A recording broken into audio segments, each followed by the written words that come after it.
Halo, siap. Pemirsa, kita akan segera mengikuti keterangan pers terbaru terkait dengan data terbaru dari tanggap darurat gempa Cianjur. Dalam konferensi pers kemarin pada hari Sabtu disebutkan bahwa total korban meninggal dunia adalah 318 orang dan 14 orang lainnya masih hilang.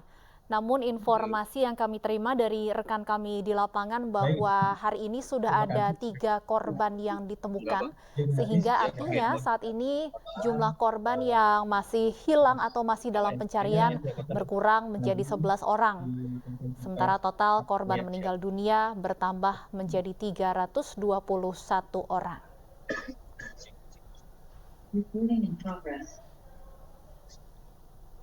Berkumpul kembali di konferensi pers update. Siap.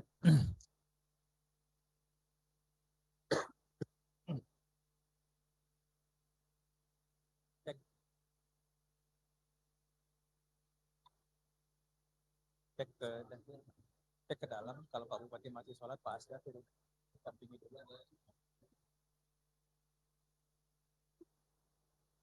Hari ini kita kembali melakukan konferensi pers perkembangan giat tanggap darurat pada hari Minggu 27 November 2022, artinya sudah hari ke-7.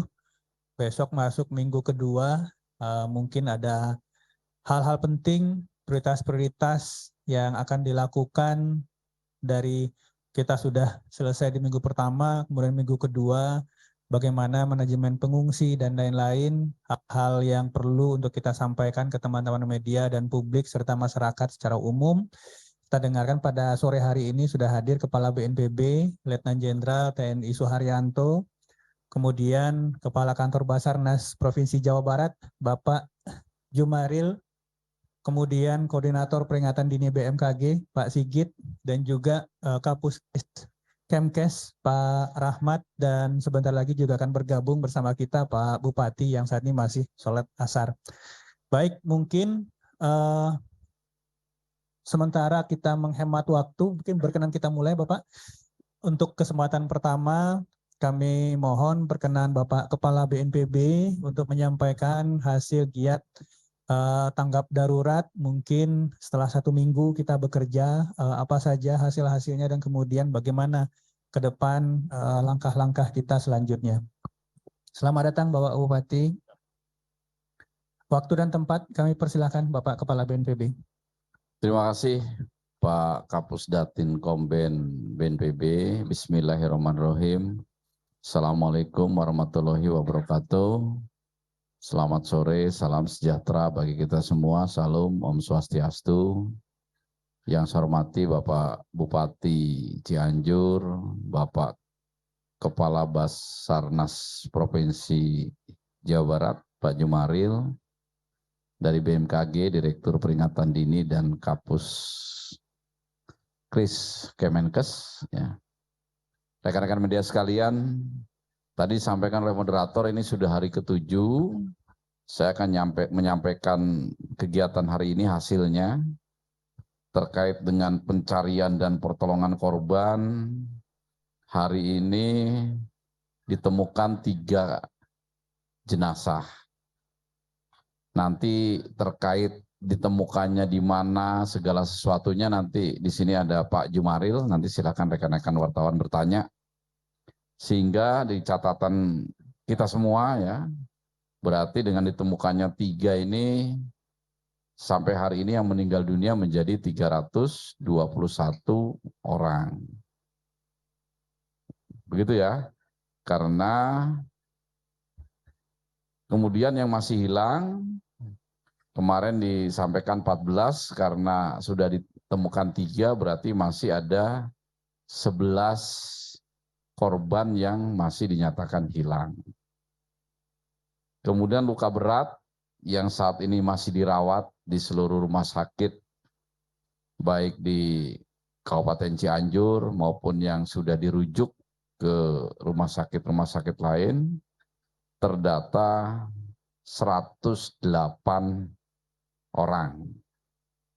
Ini di luar dari yang kemudian ada penyakit-penyakit setelah mengungsi gitu ya. Tadi mungkin para rekan-rekan wartawan ada datanya, ini sudah juga dievakuasi ke fasilitas-fasilitas kesehatan terdekat. Kemudian per hari ini Satgas Gabungan juga sudah berhasil mengidentifikasi titik-titik pengungsian. Jadi semuanya seluruh Kabupaten Cianjur ini ada 325 titik pengungsian. Banyak sekali ya. Dan 183 itu yang terpusat. Terpusat di sini adalah kekuatan yang mengungsi di atas 25 orang. Kemudian ada 142 titik pengungsian mandiri. Artinya masyarakat yang mendirikan tempat-tempat pengungsian di sekitar rumahnya masing-masing dengan kekuatan di bawah 25 orang. Kemudian yang berhasil didata, jumlah pengungsi per hari ini adalah 73.874 jiwa atau 74 orang. Saya ulangi, 73.874 orang. Rinciannya, pengungsi laki-laki 33.713 orang. Pengungsi perempuan 40.161 orang. Penyandang disabilitas ada 92 orang. Ibu hamil ada 1.207 orang. Dan lansia ada 4.240 orang. Kemudian untuk rumah dan infrastruktur yang rusak, ini tentu saja angkanya akan berkembang ya. Kemarin atau tadi pagi, saya ulangi, Bapak Bupati sudah melepas tim pendataan gabungan. Ya, pemirsa, Kepala BNPB kembali mengonfirmasi bahwa hari ini total ada 3 jenazah yang ditemukan, sehingga total korban meninggal dunia bertambah menjadi 321 orang dan 11 lainnya masih dalam pencarian. Kita ke informasi lain, pemirsa, Kejagung gencar melakukan pemeriksaan saksi kasus dugaan korupsi Base Transceiver Station atau BTS 4G Kominfo. Menkominfo Johnny G. Plate pun berkemungkinan untuk diperiksa. Kapan Kejagung menetapkan tersangka? Berikut liputannya.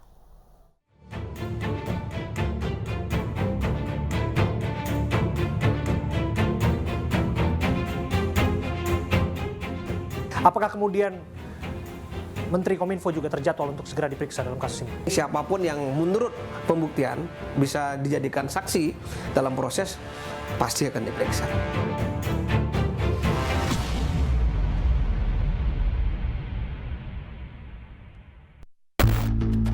Tim penyidik Jaksa Agung Muda Tindak Pidana Khusus Kejaksaan Agung menyita dokumen-dokumen penting dan barang bukti elektronik yang terkait dugaan perkara korupsi Base Transceiver Station BTS 4G dan infrastruktur Kementerian Kominfo tahun 2020-2022. Base Transceiver Station merupakan stasiun pemancar penghubung jaringan telekomunikasi seluler dengan perangkat komunikasi.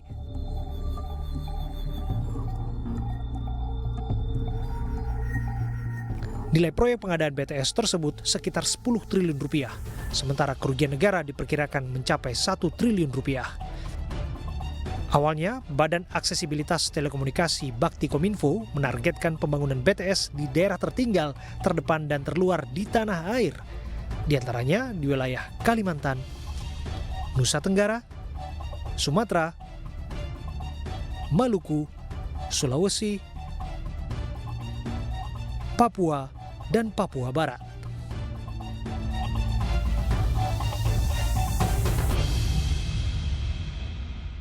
Soal pemeriksaan saksi disebutkan ada 25 dan pejabat di lingkungan Kementerian Kominfo juga sudah termasuk di dalamnya. Apakah kemudian ada upaya untuk memanggil saksi-saksi lain? Oh iya, ini sedang berjalan. Jadi hampir tiap minggu kami melakukan upaya-upaya pemanggilan ya. Untuk apa? Untuk mencari kebenaran material dari suatu perkara ini. Untuk melakukan suatu pemberkasan. Untuk memperkuat keyakinan kami ketika sudah naik, ini harus naik jadi penyidikan khusus.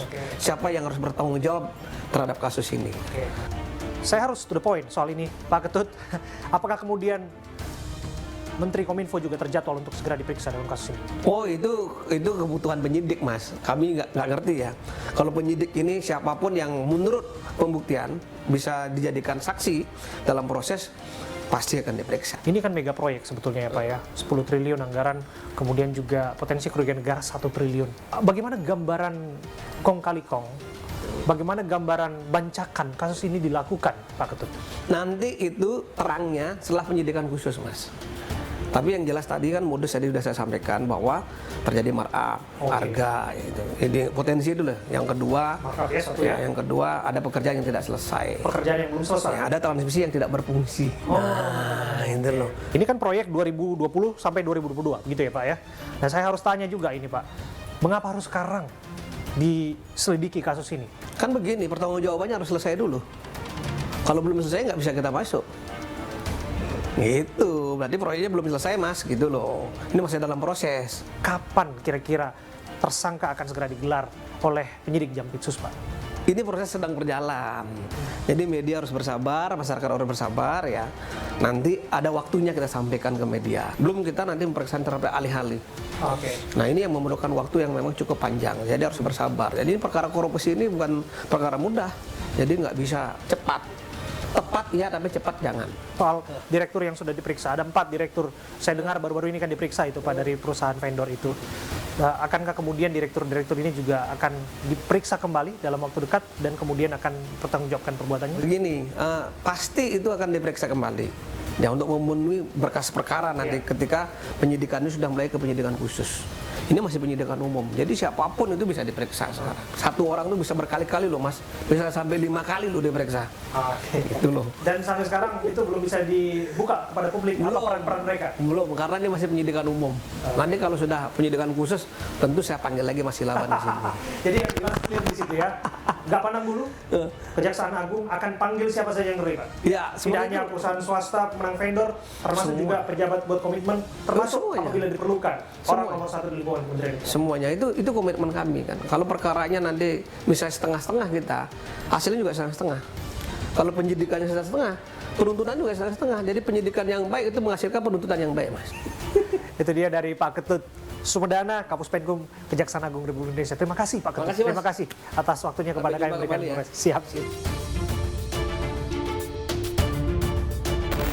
Siapa yang jadi mastermind alias dalang yang mengotaki dugaan perkara korupsi pengadaan stasiun pemancar 4G di lingkungan Kementerian Kominfo? Lantas siapa-siapa saja yang terlibat? Dan bagaimana pula skenarionya dijalankan? Ikuti penelusurannya. Jelang pernikahan putra bungsu Presiden Jokowi Kaisang Pangarep diadakan uji coba kirap kereta kencana. Informasi selengkapnya usai jeda berikut.